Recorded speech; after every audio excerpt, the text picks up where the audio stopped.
The geological clock is ticking for San Francisco. Crisscrossing faults could erupt in a massive quake that might make the 1906 mega disaster seem like a dress rehearsal. I am often asked if we are hit by another magnitude 7.9, 8.1, if the damage will be as great. And I say no, it will be worse. Experts look to the past to predict the challenges San Francisco would face when the next 7.9 earthquake strikes.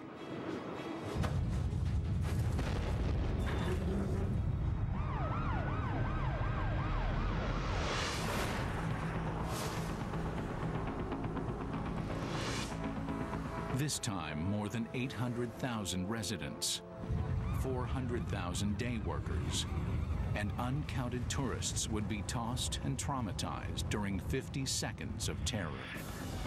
Within minutes, severed electric cables will ignite ruptured natural gas lines, creating thousands of fires across the city.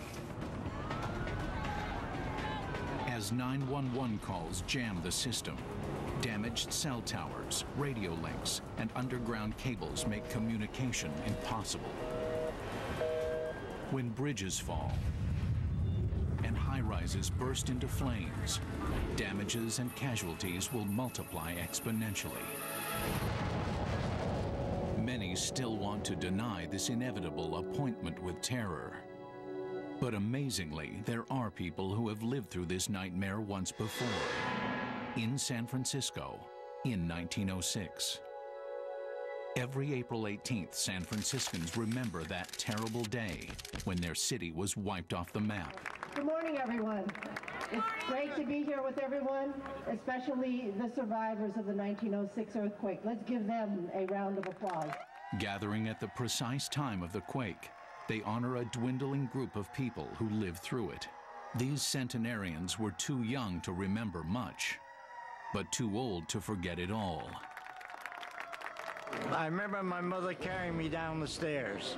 I was only 3 years old, and she had me in her left arm, and the right hand was holding onto a banister. We lived on the second story of a two-story house. We slept in a park close by, and all south of Market was wiped out. Well, I think it's a lesson of renewal and hope and optimism. I mean, if you look at the old photographs of the city, no one could imagine we'd be sitting here today. Today, San Francisco boasts architectural wonders and orderly streets. But this is what that same street looked like in 1906. I see the vulnerability of San Francisco coming from its mix of well-built buildings, downtown, rich people's buildings, if you like, and sloppily put together buildings and poorly built infrastructure in the poorer sections. This picture, taken just north of the city, captures the San Andreas Fault.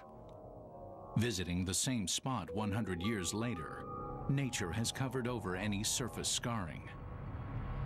It may look peaceful, but the fault line is still beneath, volatile and unpredictable. The 1.5 inches every year of movement of the Pacific Plate cannot be stopped. Since 1906, there has been 150 inches of accumulated strain building up, and one day it's going to give, and that is going to cause an enormous and catastrophic earthquake. A series of photographs by historic photographer Mark Klett revisits areas of great destruction in the city and reveals the new city arising from the ashes.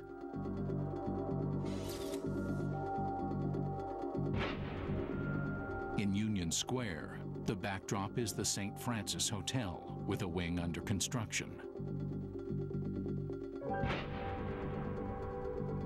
On the corner of Powell and Ellis, a building that miraculously survived the 1906 quake. The arch is still there. The stone doesn't burn, But today's building materials for walls, ceilings, and shelves are even more flammable and toxic than those of 1906. This photograph shows Jefferson Square, 1906. You see a refugee camp, tents set up because people were living there for a period of time. The park is still an open area, ready to become a tent city again. By stitching several pictures together, early photographers create seamless panoramas, like this one taken from atop the St. Francis Hotel. First as the fires approach, then after the destruction. 28,000 buildings lost. Replacement cost, $500 million. The modern picture details the amazing recovery. Cement, steel, and plate glass built again over a fault zone.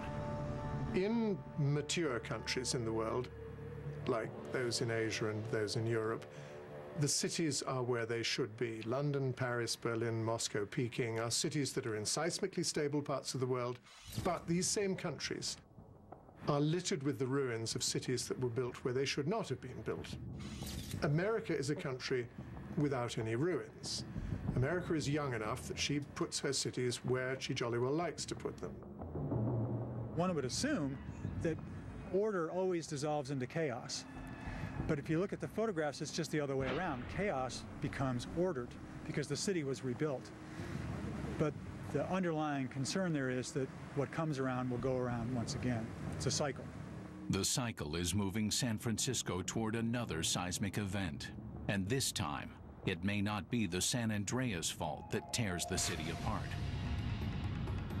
If you had the Hayward rupture the entire length of the East Bay, my estimate is that's about a 7.1 or a 7.3. And that certainly would cause a great deal of damage. The U.S. Geological Survey offers a chilling prediction. A 62% chance that the Hayward fault will rupture in the next 25 years. Survival will depend on engineering bridges and buildings that can withstand this severe shaking, and a fire department ready to fight the inevitable fires that will break out. But with the building codes relaxed until the 1950s, older structures that may seem safe may in fact be vulnerable. And other factors, like building materials and soil types, could multiply the number of dead exponentially when the next big one strikes. The cost to rebuild San Francisco: 1906, $1 billion. 2006, $300 billion projected.